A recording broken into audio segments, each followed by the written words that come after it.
Allora, non so come l'audio sarà, ma credo che stia registrando, no? Volevo fare questo video, diciamo, in italiano, perché, perché sì, perché è un buon posto dove posso parlare un po', ragionare, no? Riflettere e anche esporre alcune idee. Eh, stavo, io stavo, direi 30 minuti, 50 minuti fa, un po' più rilassato, diciamo, in uno stato di tranquillità che direi per me è troppo agradabile. Ma alcuni incontri, nel senso ordinario della parola, no? Quindi incontri in generale mi hanno cambiato un po' lo stato di spirito e un po' lo stato d'anima. E, e allora adesso sono 3 della mattina, io non dormo perché non ho così gli orari organizzati, ma volevo registrare questo video parlando di un argomento per me così interessante e vediamo, no? Vediamo cosa succede. E volevo registrare questo video alcune settimane fa, ma non è successo e allora posso farlo oggi un po' velocemente.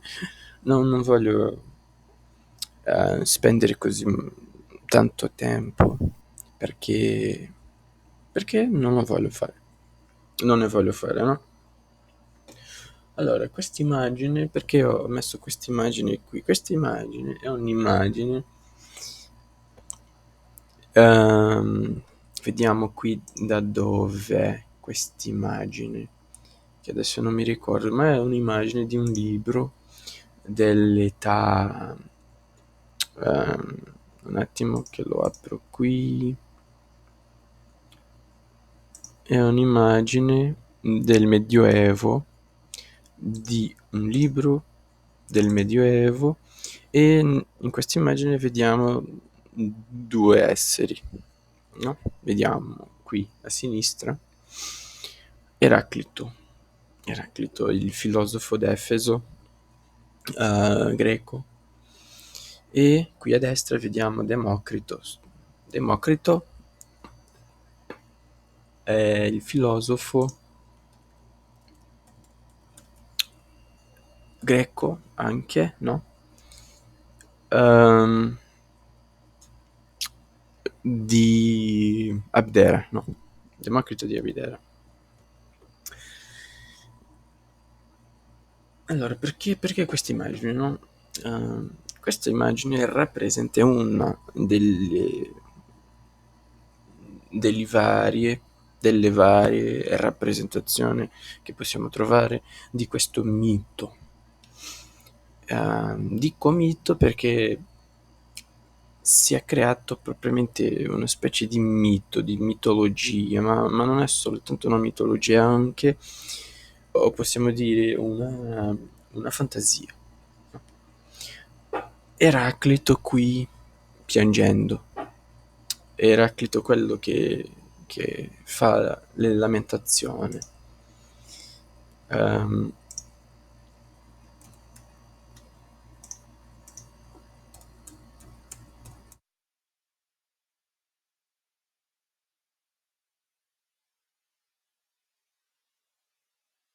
Rimpianto. Eraclito è quello che è rimpiangere. Questo, allora, se qualche parola non viene d'accordo, tutto bene, non c'è problema perché il mio italiano non è che sia così efficace adesso, no? Ma qui vediamo Eraclito, quello che piange, quello che è in uno stato di rimpianto, no? E Democrito quello che ride, che è felice. E qui nel mezzo e mezzo sotto vediamo la morte, la rappresentazione della morte. E sopra la morte vediamo diverse immagini, no? Diverse avvenimenti, no? Eh, diversi eventi, diverse cose dentro da questa circonferenza, no? E l'idea è che dentro il mondo e tutte le cose che succedono dentro il mondo ci sono due possibilità da guardare. Cosa succede? E questa è la rappresentazione anche della vita e della morte, non la vita come il mondo, è come le cose che succedono e esistono, e la morte che, che, che prende, non prende, no? Qual è la parola? Che carica o che trasporta tutto, perché tutto ad un punto sarà morto.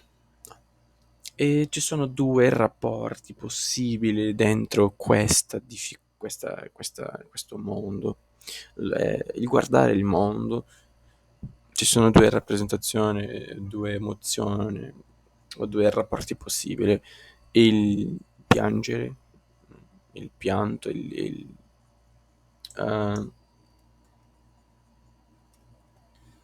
il rimpianto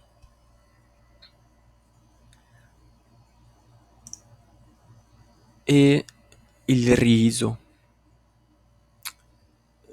il ridere. E questa immagine, perché volevo parlare un po' di questa immagine, perché questa immagine viene di una tradizione molto antica, della Grecia antica, che possiamo trovare in alcuni posti. E questo che volevo parlare, no? Prima di tutto, ehm, l'articolo che faccio uso per parlare su di questo è di una donna che si chiama Cora Lutz. E dopo farò altri articoli parlando di altri eventi, di altre interpretazioni, ma adesso parlo di questo un po', che si chiama Democritus and Heraclitus. E lei comincia parlando di Luciano di Samosata, nella sua opera così famosa, no? I filosofi eh, venduti, no? I filosofi, oddio, come dire isso, in vendita, i filosofi in vendita. E questa commedia, praticamente è una commedia, no? È così comica. Vediamo Zeus e Erme eh, parlando oppure Pondo, no? Eraclito e Democrito a vendita, in vendita. Eh, quello che succede, no?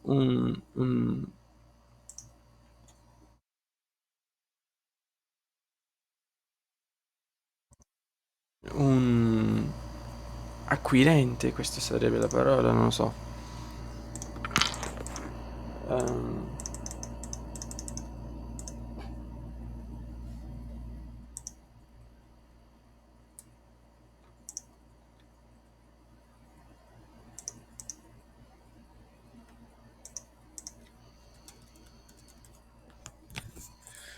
un compratore, un cliente, vuole comprarli, no? E c'è questo contrasto dentro tra i due, no? Eraclito è quello che piange compulsivamente, Democrito è quello che ride compulsivamente. Questa immagine, che è stata così famosa pittoricamente, letterariamente, ehm,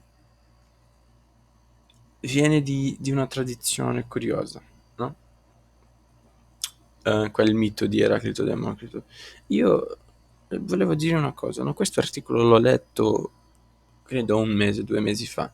So i principali punti, ma io ho qui aperto le mie appuntamenti, no?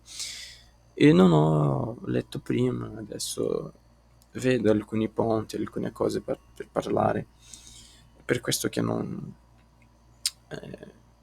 non mi ricordo così bene e credo che la maggior cosa da fare sarebbe no, leggere prima, prima di cominciare a parlare così, queste stronzate, no? E probabilmente lo farò, eh, ne farò perché adesso vedendo ci sono tantissimi dettagli che sono interessanti. Io sono qui parlando, come diciamo in portoghese, no? Parlando ali,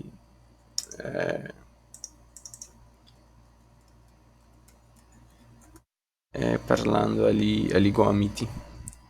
Abbiamo questa espressione in portoghese, parlando ali gomiti, che significa parlare troppo, senza nulla da dire.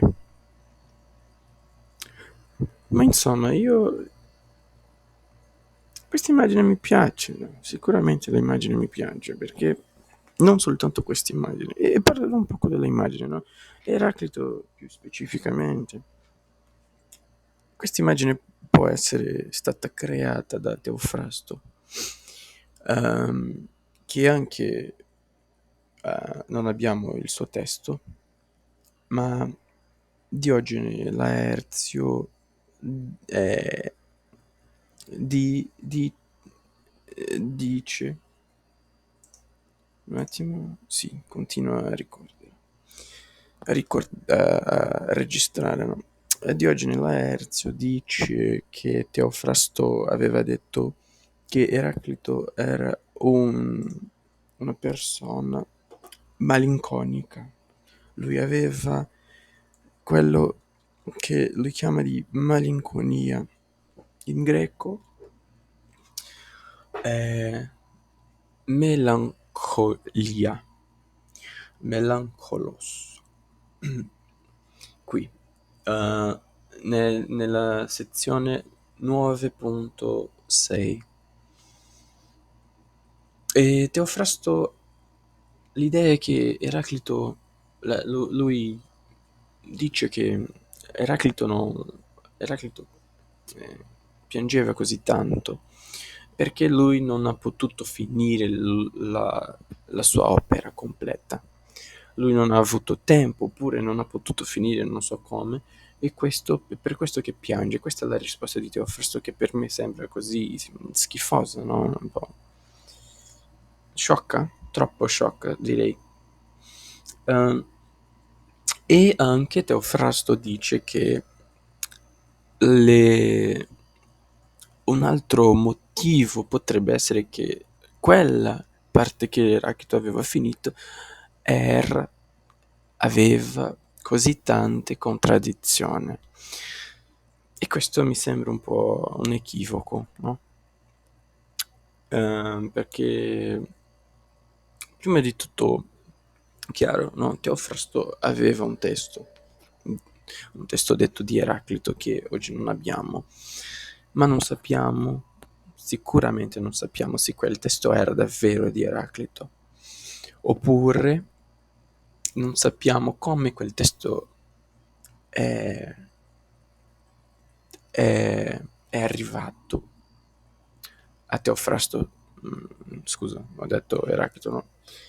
Quindi Eraclito, secondo Diogene Laerzio, secondo altre fonti, per esempio Platone dice cosa simile anche. Eraclito non ha avuto nessuno pupillo, nessuno studente diretto. E quindi Platone conferma questo, no? Facendo la differenza tra gli eraclitiani o gli eraclitei e Eraclito, no? Come se fossero due, come se fossero due filosofie distinte, i due modi di pensare distinti, e questo credo sia giusto, no? Ho letto un capitolo, una sessione di un master che diceva che lavorava su di questo, no? E questo sono sicuro che non era la stessa cosa. il suo movimento, come dice Diogene, ha cresciuto così tanto che questo suo movimento, scusa, la sua filosofia e le sue idee hanno cresciuto tanto così in Efeso che hanno creato gli Efesi dopo un gruppo, ha creato gli Eraclitiani o gli Eraclitei e hanno cominciato a mantenere o a propagare le idee, ad insegnare le idee di Eraclito. E dopo Cratilo, no? Viene come uno di questi discepoli indiretti, no? Della tradizione eraclitica. Insomma, non sappiamo cosa è successo con il suo testo, no? Diogene dice che Eraclito lo ha messo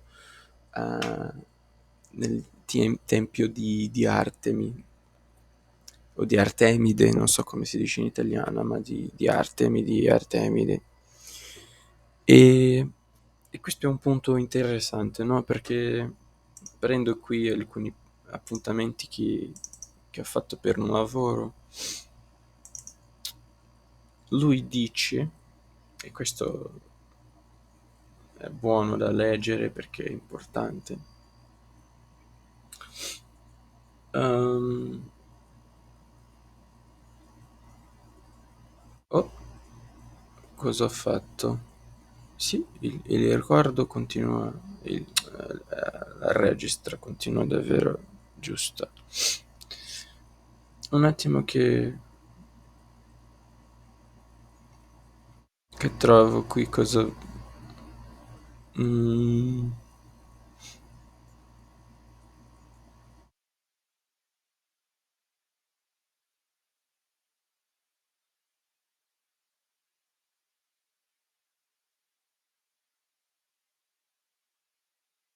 ehm,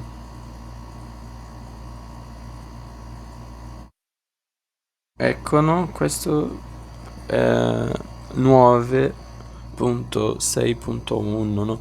Eraclito ha depositato, ha messo, come si dice questo?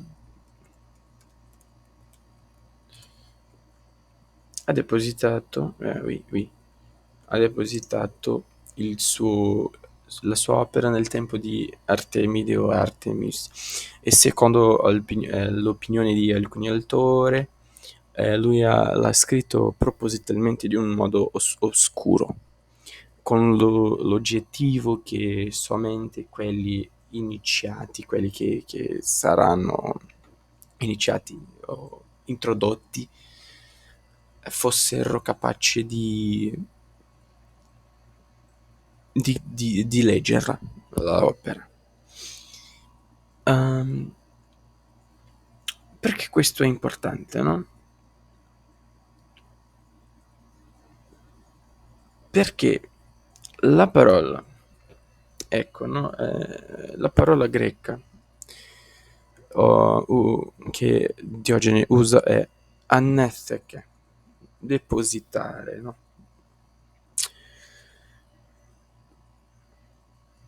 È strano. E questo è strano dentro la figurazione che Diogene ha fatto di Eraclito come una persona così misantropica, antropofobica, una persona che si è messo distante dalla città, che ha, che ha, che ha negato la vita pubblica, che non voleva essere o appartenere alla città, a città e alla civiltà, l'organizzazione politica di Efeso e tutte quelle storie che esistono di Eraclito parlando male degli Efesini o degli Efesi e anche diversi frammenti in cui lui dice che i cittadini di Efeso sono buffoni, no? E, e- e potessero, e una cosa buona sarebbe che tutti loro si matassero, no? Insomma, è strano, no? Allora, cosa Eraclito o cosa Diogene vuole dire con solamente quelli introdotti? adulti, no? Quelli che conoscono già, no? Cosa significa questi introdotti. Sì, è un linguaggio che rimette un po' ai miti eleusini e anche ai miti orfici, no? L'idea di un'introduzione che dopo questa introduzione sei in grado di partecipare dei riti da conversare, da ragionare, riflettere, dialogare e da partecipare delle discussioni, di leggere i testi, di sapere la filologia, scusa, la filosofia, la cosmologia, l'ontologia di questi movimenti religiosi, no? C'era questa cultura di iniziazione, anche la pitagorica. eh, e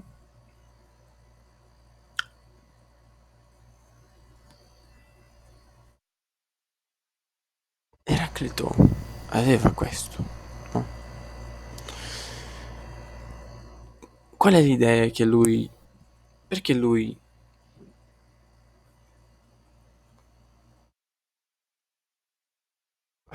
come dire in... c'è un'altra parola, no? Per esempio Charles K dice che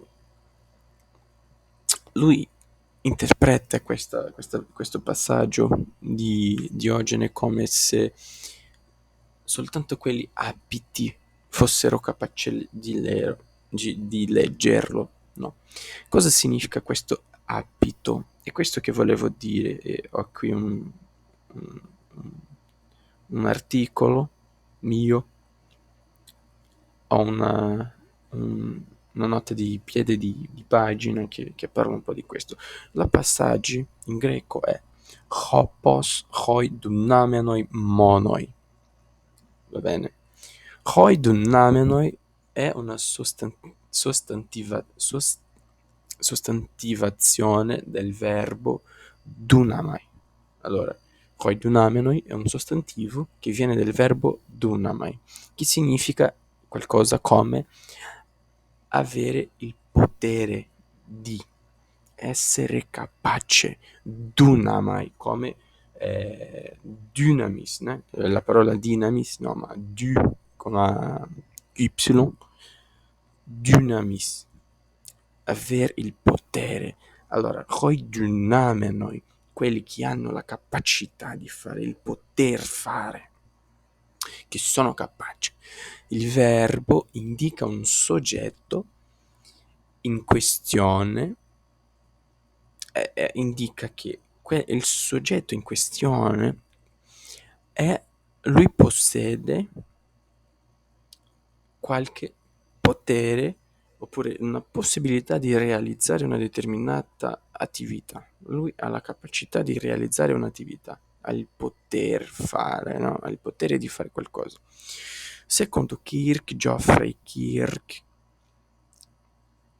no, un attimo, allora, quando dice Hoi Duname, noi diciamo letteralmente quelli che hanno il potere di fare qualcosa, o quelli che sono capaci di fare qualcosa. Geoffrey Kirk, eh, fa una traduzione un po' strana, no? Perché lui fa un'opposizione, lui crede che lo sostantivo partecipa di un'opposizione dentro la frase, no? Secondo lui Diogene oppone hoi dunamenoi a tu eh, de modus, no? Allora, del demos, del popolo.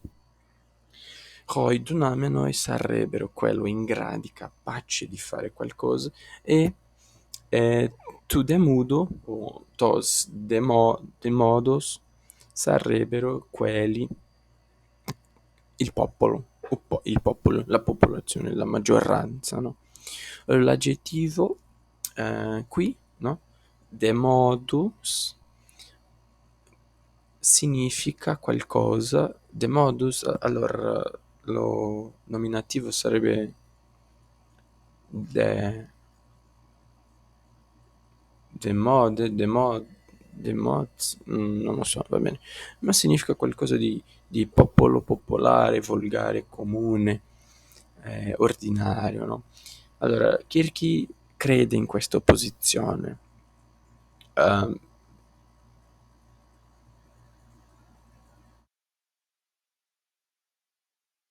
Demodus.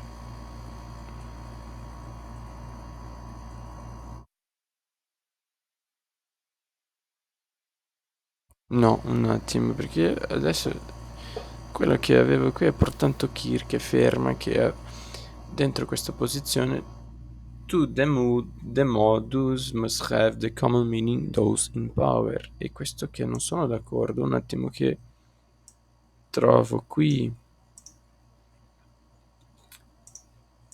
uh, Kir, trovo qui il passaggio e possiamo paragonarli velocemente. Allora, pagina 8, oh, scusa, pagina 8, 8, eccolo qua, 8. The text is Χώπος χοϊδουνάμενον προσίωεν auto. Mono may be right, but it is not essential. Χοϊδουνάμενο as opposed to the modu must have the common meaning those imply. Ah, allora, ho messo... sì, sì, sì. Eh, dentro questa posizione... Scusa, ho messo sbagliato qui. Oddio, questo l'ho...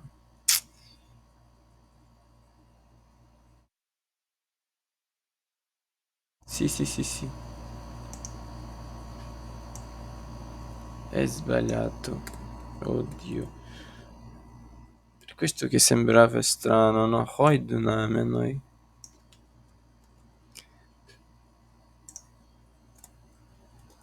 Hoiduname noi significa, dentro questa posizione, those in power. In opposizione a...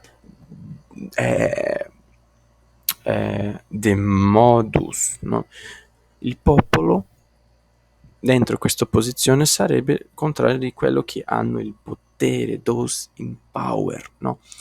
Accettando questa traduzione, questo che è il grande problema, allora ritorniamo un po', no?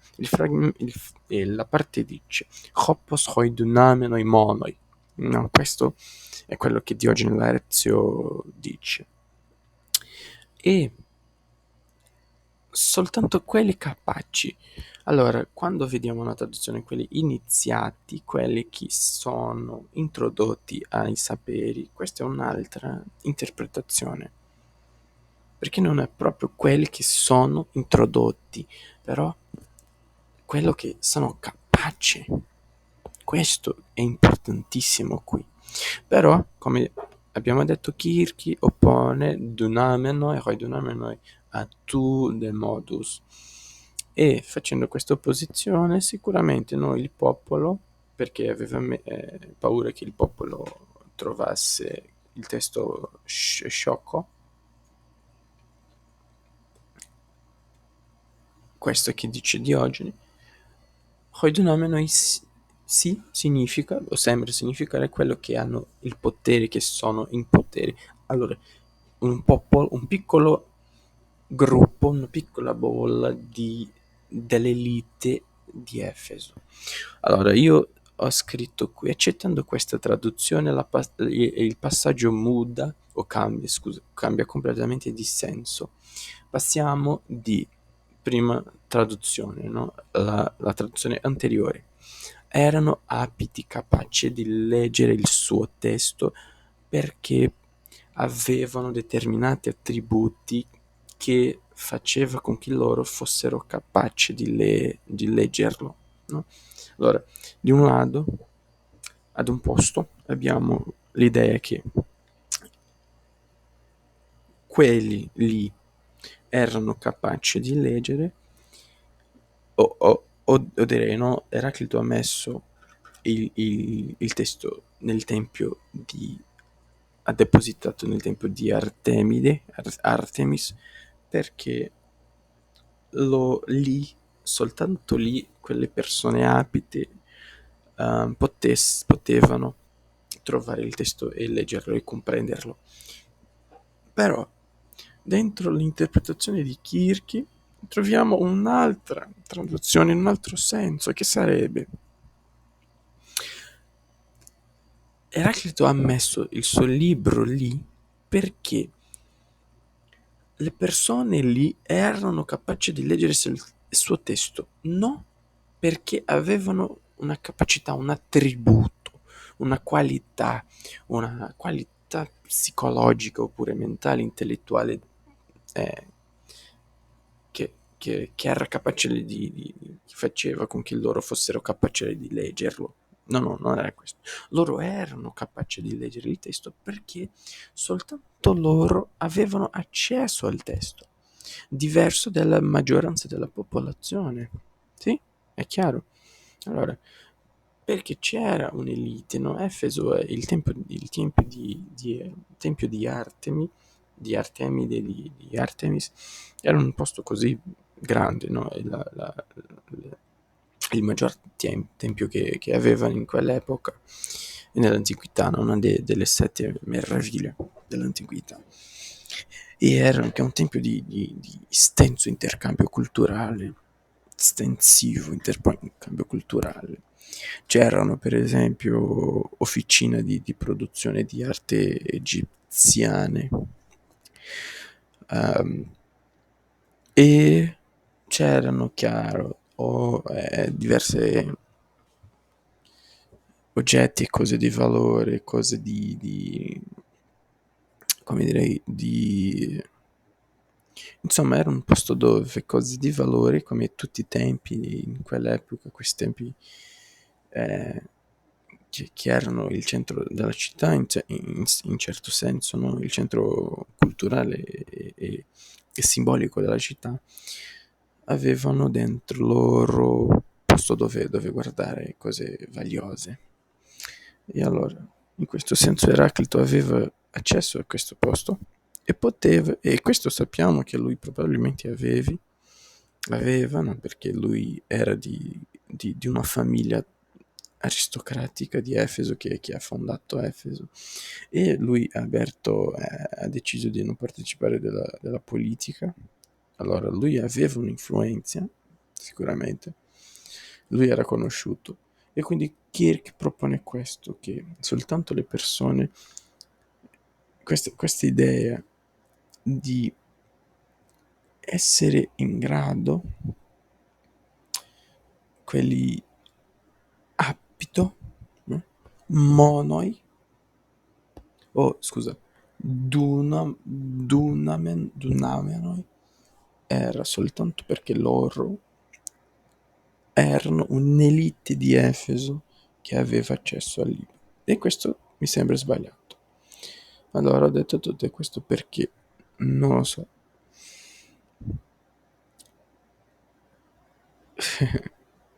Io guardo adesso il mio testo antico che ho prodotto e voglio rifarlo oppure migliorare alcune cose, no? Ma è buono, mi piace guardare una cosa che ho prodotto, no? È una sensazione buona.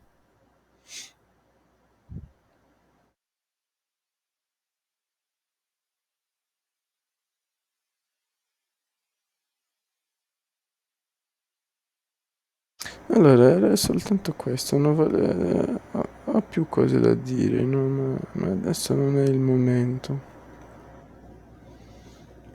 Insomma, voglio rileggere questo, i miei appuntamenti, e devo parlare un po' meglio, no? E anche parlare un po' di quello che leggo. Un altro argomento, no? La concezione di gnome in Eraclito, che è un po' confusa, non è semplice, e la sua associazione con un tossofon che appare diverse volte in Eraclito, quattro volte, ma nel senso, nello stesso senso, mantenendo lo stesso senso soltanto in tre passaggi. In un altro senso appare in una un'espressione impersonale, no? È sophon estin, allora è sapiente, no? È sapiente. Sophon estin. E questo non è proprio il senso eraclitico, che è più una cosa come eh, una concezione divina, una specie di entità ontologica particolare e singolare, divina nel senso di teion, no? Teion, che significa come appartenendo alle divinità, appartenendo ai dei. Insomma, questo direi dopo, questo lavorerei meglio dopo. E questa immagine, e posso nel prossimo video mettere qui un'altra immagine che credo sia anche giusta e bella, no? Ma sì, guarda, no, è interessantissimo questo, guarda come lui piange, no? C'è Montaigne, lui scrive, o meglio scrisse, guarda come conosco italiano, lui scrisse un, un testo che si chiama Eraclito e Democrito, e lui parla un po' di questo, come è meglio eh,